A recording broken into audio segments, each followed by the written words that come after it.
शिवानी और आप देख रहे हैं बीजापुर एक्सप्रेस। चलते हैं खबरों की ओर।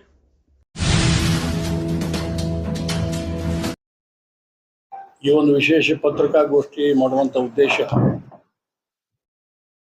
ತಮಗೆಲ್ಲ ಗೊತ್ತಿದ್ದಂತೆ ಭಾರತೀಯ ಜನತಾ ಪಾರ್ಟಿ ನಮ್ಮ ಪಕ್ಷವನ್ನ ಕರ್ನಾಟಕದಲ್ಲಿ ಅತ್ಯಂತ ವ್ಯವಸ್ಥಿತವಾಗಿ ಬೂತ್ ಮಟ್ಟದಲ್ಲಿ ರಾಜ್ಯಾದ್ಯಂತ ಪಕ್ಷವನ್ನ ಸಂಘಟನೆ ಮಾಡಿ ಭಾರತೀಯ ಜನತಾ ಪಾರ್ಟಿ ರಾಜ್ಯದಲ್ಲಿ ಅಧಿಕಾರಕ್ಕೆ ಬರುವ ಹಾಗೆ ಪ್ರಯತ್ನ ಮಾಡಿದಂಥ ಒಬ್ಬ ಧೀಮಂತ ನಾಯಕ ಸನ್ಮಾನ್ಯ BS ಯಡಿಯೂರಪ್ಪನವರು ತಮಗೆಲ್ಲ ಗೊತ್ತಿರುವಂಥ ವಿಷಯ.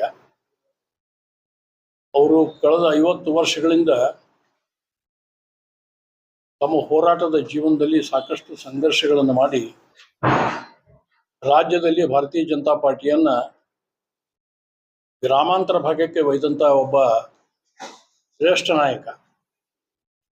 ಅವರ 50 ವರ್ಷದ ತಪಸ್ಸಿನ ಫಲ ಮತ್ತು ಅವರ ಪಕ್ಷಕ್ಕಾಗಿ ಮೀಸಲಿಟ್ಟು ಹೋರಾಟ ಮಾಡಿದಂಥ ಈ ಅವಕಾಶವನ್ನು ಸದುಪಯೋಗ ಮಾಡಿಕೊಂಡು ಸನ್ಮಾನ್ಯ BS ಯಡಿಯೂರಪ್ಪನವರಿಗೆ ರಾಜ್ಯದ ಜನತೆ ಪರವಾಗಿ ಪಕ್ಷದ ಕಾರ್ಯಕರ್ತರ ಪರವಾಗಿ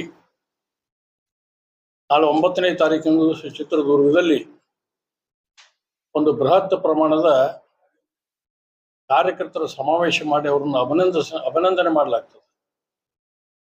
ಆ ಒಂದು ಅಭಿನಂದನಾ ಸಮಾರಂಭಕ್ಕೆ ಬಹುಶಃ ರಾಜ್ಯದ ಮೂಲೆ ಮೂಲೆಯಿಂದ ಕಾರ್ಯಕರ್ತರು ಬರ್ತಾರೆ. ನೂರಾರಲ್ಲ ಬಹುಶಃ ಸಾವಿರಾರು ಮಠಾಧೀಶರು ಭಾಗವಹಿಸಿ ಸನ್ಮಾನ್ಯ ಯಡಿಯೂರಪ್ಪನವರಿಗೆ ಆಶೀರ್ವದಿಸಿ ಅವರು ರಾಜ್ಯಕ್ಕೆ, ಜನತೆಗೆ, ಬಡವರಿಗೆ, ರೈತರಿಗೆ ಮಾಡಿದಂಥ ಹೋರಾಟದ ಮೂಲಕ ಕೊಟ್ಟಿರುವಂಥ ಫಲಗಳನ್ನು ನೆನೆಸಿಕೊಂಡು ಅವ್ರನ್ನ ಹರಿಸುವಂಥ ಒಂದು ಕಾರ್ಯಕ್ರಮ ನಡೀತಾ ಇದೆ. ಈ ಸಂದರ್ಭದಲ್ಲಿ ನಾನು ಜಮಖಂಡಿಯ ಮಾಜಿ ಶಾಸಕನಾಗಿ ಈ ಅಖಂಡ ಜಿಲ್ಲೆ, ನಮ್ಮ ವಿಜಾಪುರ ಅಖಂಡ ಜಿಲ್ಲೆಯ ಹೆಚ್ಚು ಸಮಯ ಕೊಟ್ಟು ಕೆಲಸ ಮಾಡಿದಂಥ ಒಂದು ಕಾರ್ಯಕರ್ತರ ಟೀಮ್ ಇದೆ, ಒಂದು ಗುಂಪಿದೆ. ಸನ್ಮಾನ್ಯ ಯಡಿಯೂರಪ್ಪನವರು ಅವರ ಸ್ವಂತ ಜಿಲ್ಲೆ ಶಿವಮೊಗ್ಗ ಇದ್ರೂ ಕೂಡ ವಿಜಾಪುರ ಅಖಂಡ ಜಿಲ್ಲೆಯಲ್ಲಿ ಮಾಡಿದಂಥ ಪ್ರವಾಸ ಅವರಿಗೂ ಮತ್ತು ನಮ್ಮ ಬಾಗಲಕೋಟೆ ವಿಜಾಪುರ ಜಿಲ್ಲೆಗೂ, ಅಖಂಡ ಜಿಲ್ಲೆಗೆ ಒಂದು ಅವಿನಾಭಾವ ಸಂಬಂಧ ಇದೆ. ಬಹುಶಃ ಅವರು ಶಾಸಕರಾದ ಮೇಲೆ ಇಡೀ ರಾಜ್ಯದಲ್ಲಿ ಎಲ್ಲೆಲ್ಲೇ ಕಾರ್ಯಕರ್ತರು ಗ್ರಾಮಾಂತರ ಭಾಗದಲ್ಲಿದ್ದಂಥವ್ರು ಹುಡುಕಿ ಸಂಘಟನೆಯನ್ನು ಗಟ್ಟಿಯಾಗಿ ಕಟ್ಟಿದರು. ಉದಾಹರಣೆಗೆ ನಾನು 1987 ಇಸ್ವಿಯಲ್ಲಿ ಜಮಖಂಡಿ ತಾಲೂಕಿನ ಬಿದಿರಿ ಅನ್ನುವಂಥ ಒಂದು ಜಿಲ್ಲಾ ಪಂಚಾಯತಿ ಚುನಾವಣೆ ನಿಂತಿದ್ದೆ. ಭಾರತೀಯ ಜನತಾ ಪಾರ್ಟಿ ಅಧಿಕೃತ ಅಭ್ಯರ್ಥಿ ಅಂತ ಆದರೂ ಕೂಡ ಸ್ವಲ್ಪ B ಫಾರ್ಮ್ ದೋಷ ಇದ್ದಾಗ ನನಗೆ ಕಮಲ ಸಿಗಲಿಲ್ಲ. ಆದ್ರೆ ಗುಲಾಬಿ ಹೂ ಇಟ್ಕೊಂಡು ನಾನು ಎಲೆಕ್ಷನ್ ಮಾಡಿದ್ದೆ. ಆದರೆ ಸಾರ್ವಜನಿಕರು ಭಾರತೀಯ ಜನತಾ ಪಾರ್ಟಿ ಅಂತ ನನ್ನ ಗುರುತಿಸ್ತಿದ್ರು. ಆ ಸಂದರ್ಭದಲ್ಲಿ ದಳ ಮತ್ತು ಕಾಂಗ್ರೆಸ್ ಅನ್ನು ವಿರೋಧಿಸಿ ನಾನು ಹೋರಾಟ ಮಾಡಿದಾಗ ಸಾಮಾನ್ಯ ಬಡವರು 5-10 ರೂಪಾಯಿ ಕಾಂಟ್ರಿಬ್ಯೂಷನ್ ಮಾಡಿ ನಾನು ಎಲೆಕ್ಷನ್ ಕೊಟ್ಟಾಗ ನಾನು ಹೋರಾಟ ಮಾಡಿದೆ. ಆದರೆ 164 ಮತಗಳಿಂದ ಸೋತೆ. ಸನ್ಮಾನ್ಯ ಯಡಿಯೂರಪ್ಪನವರು ರಾಜ್ಯದ ಶಾಸಕರಾದವರು, ರಾಜ್ಯದ ಕಾರ್ಯದರ್ಶಿ ಇದ್ದವರು ಈ ವಿಜಯಪುರ ಜಿಲ್ಲೆಯೊಳಗ ಅತ್ಯಂತ ಕಡಿಮೆ ಅಂತರದಲ್ಲಿ ಸೋತಾವ ಕಾರ್ಯಕರ್ತ ಯಾರು ಅಂತೇಳಿ ಬಿಜಾಪುರಕ್ಕೆ ಬಂದು ಡಾಕ್ಟರ್ ಮಹೇಂದ್ರಕರ್ ಮೂಲಕ ಮಲ್ಲಯ್ಯ ಮಠಪತಿ ಅನ್ನುವಂಥ ವಕೀಲ ಕರ್ಕೊಂಡು ಜಮಖಂಡಿಗೆ ನಾನು ಫೋನ್ ಮಾಡಿ ಜಮಖಂಡಿಗೆ ಬಂದೆ. ನಾನು ಆವಾಗ ಅವಿರೋಧವಾಗಿ ಮಂಡಲ ಪಂಚಾಯತಿ ಸದಸ್ಯನಾಗಿದ್ದೆ. ನನ್ನ ಜೊತೆ 13 ಜನ ಸದಸ್ಯರಿದ್ದರು. ಕಾಂಗ್ರೆಸ್ ಮತ್ತು ದಳದವರು ಸೇರಿ ನಾನು ಪ್ರಧಾನ ಆಗಬಾರದು ಅಂತೇಳಿ ಹೈಕೋರ್ಟ್ನಿಂದ ಒಂದು ಸ್ಟೇ ತಂದಿದ್ರು. ಆ ಸಂದರ್ಭದಲ್ಲಿ ಯಡಿಯೂರಪ್ಪನವರು ಜಮಖಂಡಿಗೆ ಬಂದು ನನ್ನನ್ನು ಕರೆದು ಮೀಟಿಂಗ್ ಮಾಡಿ ಗುರುತಿಸಿ ನನ್ನ ಕೈ ಹಿಡಿದು ಕರ್ಕೊಂಡು ಬೆಂಗಳೂರಿಗೆ ಸ್ಟೇ ವೆಕೇಟ್ ಮಾಡಿಸಿ ನನ್ನ ಮಂಡಲ ಪಂಚಾಯತಿ ಪ್ರಧಾನ ಮಾಡಿದ್ರು. ಈ ಥರ ನೂರಾರಲ್ಲ ಸಾವಿರಾರು ಜನ ಕಾರ್ಯಕರ್ತರನ್ನ ಬೆಳೆಸಿದಂಥ ಒಂದು ಧೀಮಂತ ನಾಯಕರು. ಅವರು ಬಹಳಷ್ಟು ನಮ್ಮ ವಿಜಾಪುರ ಜಿಲ್ಲೆಗೆ ಪ್ರವಾಸಕ್ಕೆ ಬಂದಾಗ ನಾನು ಅವತ್ತು ಬಸನಗೌಡ ಪಾಟೀಲರು, PH ಪೂಜಾರಿ ಅವರು, ಭಾಂಡ್ಗೆ ಇತ್ಯಾದಿ ಅಖಂಡ ಜಿಲ್ಲೆಯಲ್ಲಿ ಒಂದು ಟೀಮು ಹಗಲು ರಾತ್ರಿ ಪ್ರವಾಸ ಮಾಡಿ ಹಳ್ಳಿಗಳಿಗೆ ಹೋಗಿ ರೈತರ ಬಗ್ಗೆ, ರೈತರ ಸಮಸ್ಯೆ ಇಟ್ಕೊಂಡು ದೊಡ್ಡ ಪ್ರಮಾಣದಲ್ಲಿ ಭಾಷಣ ಮಾಡಿ ಬಹುಶಃ ಒಂದೊಂದು ಕಡೆ ರಾತ್ರಿ 12 ಗಂಟೆ 1 ಗಂಟೆವರೆಗೂ ಭಾಷಣ ಮಾಡಿದ್ದಾರೆ. ಒಂದೊಂದು ಕಡೆ ಊಟದ ವ್ಯವಸ್ಥೆ ಮಾಡ್ಲಿಕ್ಕೆ ಆಗ್ತಾ ಇರಲಿಲ್ಲ. ನಮ್ಮ ಶಕ್ತಿ ಬಹಳ ಕಡಿಮೆ ಇತ್ತು. ಅವಕ್ಕೆಲ್ಲ ಹೊಂದ್ಕೊಂಡು ಬಸ್ಸಿಗೆ ಬಂದು ಇಲ್ಲಿಂದ ಒಂದು ವೆಹಿಕಲ್ ಜೋಡಿಸ್ಕೊಂಡು ನಾವೆಲ್ಲ ಅಡ್ಡಾಡ್ತಿದ್ವಿ. ಆ ದಿನಗಳನ್ನು ಏನಾದ್ರು ಬಹುಶಃ ನಮಗೆ ಬಹಳ ಸಂತೋಷ ಆಗ್ತದೆ, ಹೆಮ್ಮೆ ಅನ್ನಿಸ್ತದೆ, ಖುಷಿನೂ ಕೂಡ ಆಗ್ತದೆ. ಆ ರೀತಿ ಯಡಿಯೂರಪ್ಪನವರು ನಮ್ಮ ಈ ಅಖಂಡ ಜಿಲ್ಲೆಯಲ್ಲಿ ಸಮಯ ಕೊಟ್ಟು ಕೆಲಸ ಮಾಡಿದ್ದಾರೆ. ಅವರಿಗೆ ಸನ್ಮಾನ್ಯ ಯಡಿಯೂರಪ್ಪನವ್ರಿಗೆ ನಾನು ಇವತ್ತು ಯಡಿಯೂರಪ್ಪ ಅಂದ್ರ ಹೋರಾಟಕ್ಕೆ ಇನ್ನೊಂದು ಹೆಸರು ರಾಜ್ಯದಲ್ಲಿ ಯಾವುದಾದ್ರಿಂದ ಅದು ಯಡಿಯೂರಪ್ಪ ಅಂತ ಕರಿಬೇಕಾಗ್ತದೆ. ಆ ತರ ಹೋರಾಟವನ್ನು ಮಾಡ್ಕೊಂಡು ಬಂದಿರುವಂತ ಈ ನಾಯಕ ರೈತರ ಪರವಾಗಿ 3 ಬಾರಿ, ಒಮ್ಮೆ ಬಸವನ ಬಾಗೇವಾಡಿಯಿಂದ, ಒಮ್ಮೆ ಬನವಾಸಿಯಿಂದ, ಒಮ್ಮೆ ಬೀದರ್ನಿಂದ ರೈತರ ಸಾಲ ಮನ್ನಾ ಆಗಬೇಕು ಅಂತ ಕೇಂದ್ರ ರಾಜ್ಯ ಸರ್ಕಾರಗಳು ಒತ್ತಡ ಹೇರಿ ರೈತ ಯಾತ್ರೆ ಮಾಡಿದ್ದು ಬಹುಶಃ ಒಂದು ಇತಿಹಾಸ.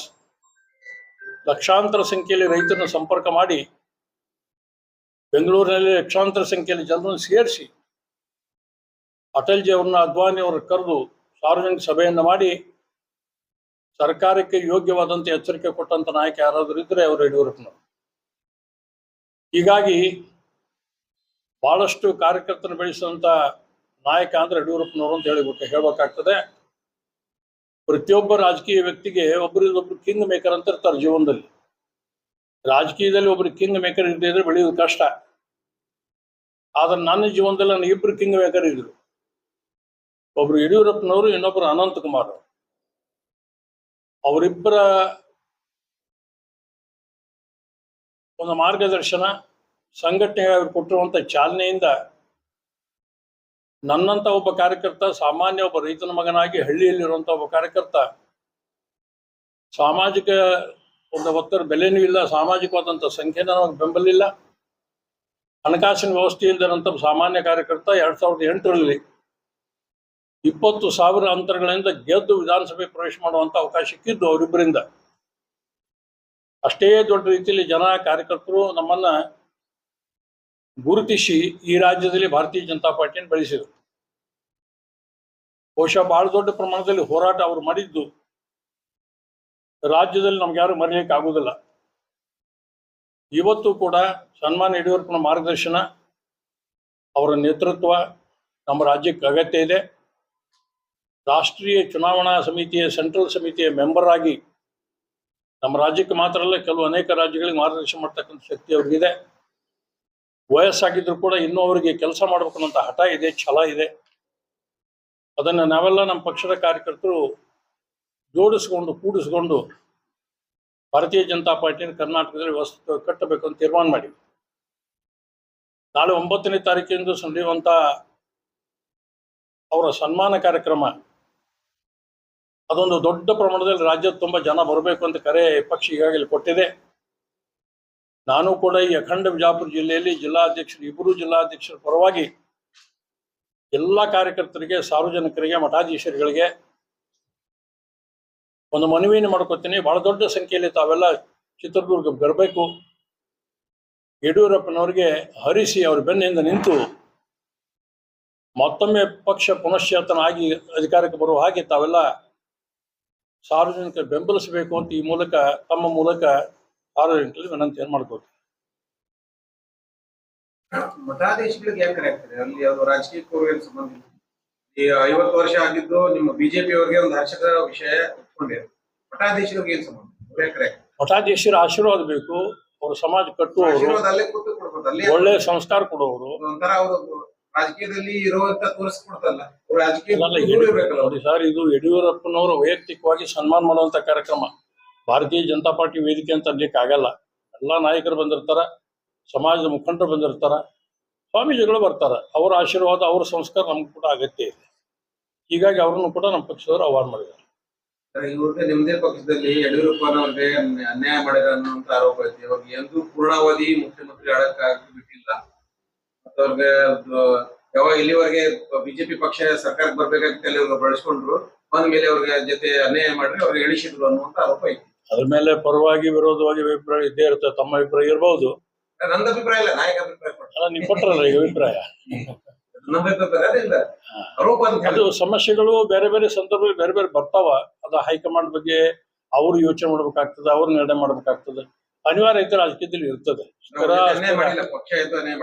ಅನ್ಯಾಯ ಮಾಡಿದೆ ಅಂತ ನಾನು ಒಪ್ಪಲ್ಲ.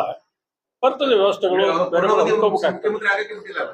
ಯಾರಿಗೆ ಯಡಿಯೂರಪ್ಪ ಎಂದೂ ಪೂರ್ಣಾವಧಿ ಮುಖ್ಯಮಂತ್ರಿ ಆಗಕ್ಕೆ ಬಿಟ್ಟಿಲ್ಲ. 2 ಸರಿ ಬಿಟ್ಟು ಆಮೇಲೆ ಇದು ಸದಾನಂದ ಗೌಡರು ಬಿಟ್ರು, ಆಮೇಲೆ ಅವ್ರು ಬಿಟ್ಟು ಇವರು ಜಗದೀಶ್ ಶೆಟ್ಟರ್ ಬಿಟ್ರು, ಆಮೇಲೆ ಮತ್ತೆ ಇವರು ಬಸವರಾಜ ಬೊಮ್ಮಾಯಿ. ಅಂದ್ರೆ ಪೂರ್ಣಾವಧಿ ಎಂದೂ ಅವ್ರು ಮಾಡಕ್ಕೆ ಬಿಟ್ಟಿಲ್ಲ. ಒಂದು ರಾಷ್ಟ್ರೀಯ ಪಕ್ಷ ದೊಡ್ಡ ಪ್ರಮಾಣದಲ್ಲಿ ಬೆಳೆದಾಗ ಸ್ವಾಭಾವಿಕವಾಗಿ ಭಿನ್ನಾಭಿಪ್ರಾಯಗಳು, ನಾನು ಮೇಲೆ ಕೀಳು ಅನ್ನೋ ಸಮಸ್ಯೆ ಒಂದೇ ಬರ್ತದೆ. ಇದು ಎಲ್ಲಾ ರಾಜಕೀಯ ಪಕ್ಷದಲ್ಲಿ ಬರುವಂತ ಸ್ವಾಭಾವಿಕ.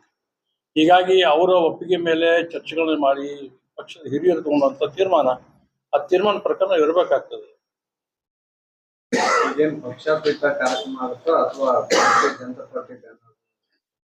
ಭಾರತೀಯ ಜನತಾ ಪಾರ್ಟಿ ಬ್ಯಾನರ್ ಇದ್ದೇ ಇರ್ತದೆ. ಬಟ್ ಪಕ್ಷಾತೀತವಾಗಿ ಸ್ವಾಮೀಜಿಗಳು, ಸಮಾಜ ಸುಧಾರಕರು ಯಾರು ನಮ್ಮ ವಿಚಾರವನ್ನು ಹೋಗ್ತಾರ, ಇವತ್ತು ಬಹಳ ದೊಡ್ಡ ಪಾರ್ಟಿ ನಮ್ದು, ನಮ್ಮ ವಿಚಾರಗಳು ದೇಶದ ಪರವಾಗಿವ, ಇವನ್ ಯಾರು ಬೆಂಬಲಿಸ್ತಾರಲ್ಲ ಬರ್ತಾರೆ. ಬೇರೆ ಪಕ್ಷಗಳಿಗೆ ಬೇರೆ ಪಕ್ಷದವ್ರಿಗೆ ಆಹ್ವಾನ ಕೊಟ್ಟು ಬರ್ಲಿಕ್ಕೆ ಆಗಲ್ಲ. ನಮ್ಮ ವೇದಿಕೆ ಮೇಲೆ ಅವ್ರು ಬರಲ್ಲ. ಯಾರಿಗೆ ಯಡಿಯೂರಪ್ಪ ವೈಯಕ್ತಿಕ ಅವ್ರ ಮೇಲೆ ಶ್ರದ್ಧೆ ಇದೆ, ಗೌರವ ಇದೆ ಅಂತ ಬರ್ಬೋದು. ಜಿಲ್ಲೆಯಿಂದ ಅಲ್ಲಿ ಹೋಗ್ಲಿಕ್ಕೆ ವ್ಯವಸ್ಥೆ ಏನಾದ್ರು ಕಾರ್ಯಕ್ರಮ ಇಲ್ಲ, ಸ್ವಯಂ ಪ್ರೇರಣೆಯಿಂದ ಕಾರ್ಯಕರ್ತರು ಬರ್ತಾರೆ. ಅದಕ್ಕೆ ಜಿಲ್ಲಾಧ್ಯಕ್ಷರು ಈಗಾಗಲೇ 1 ಬಾರಿ 2 ಬಾರಿ ಸಭೆಗಳನ್ನು ಮಾಡಿ ಎಲ್ಲಾ ವಿಧಾನಸಭಾ ಕ್ಷೇತ್ರಗಳ ಪದಾಧಿಕಾರಿ ಕರೆದು ಮಾತಾಡಿ ಸ್ವಯಂ ಸ್ಫೂರ್ತಿಯಿಂದ ಜನ ಬರ್ತಾರೆ. ಬಿಜಾಪುರ ಜಿಲ್ಲೆಯ ಎಲ್ಲ ಭಾರತೀಯ ಜನತಾ ಪಕ್ಷದ ಮುಖಂಡರ ಕರೆದ ಚರ್ಚೆ ಮಾಡಿದೀವಿ. ಅವರು ಕೂಡ ಇವತ್ತೆಲ್ಲ 8 ಮತಕ್ಷೇತ್ರದಲ್ಲಿ ಸಂಬಂಧಪಟ್ಟಂತ ಪಕ್ಷದ ಮುಖಂಡರು ಇವತ್ತು ಅಲ್ಲಿ ಕೂಡ ಸಭೆಗಳನ್ನು ಮಾಡಿದ್ದಾರೆ. ಅದೇ ರೀತಿ ನಮ್ಮ ಬಿಜಾಪುರ ಜಿಲ್ಲೆಯ ಮಠಾಧೀಶರು ಕೂಡ ಆಹ್ವಾನ ಪತ್ರಿಕೆಯನ್ನು ಕೊಡ್ತಾ ಇದ್ದೀವಿ.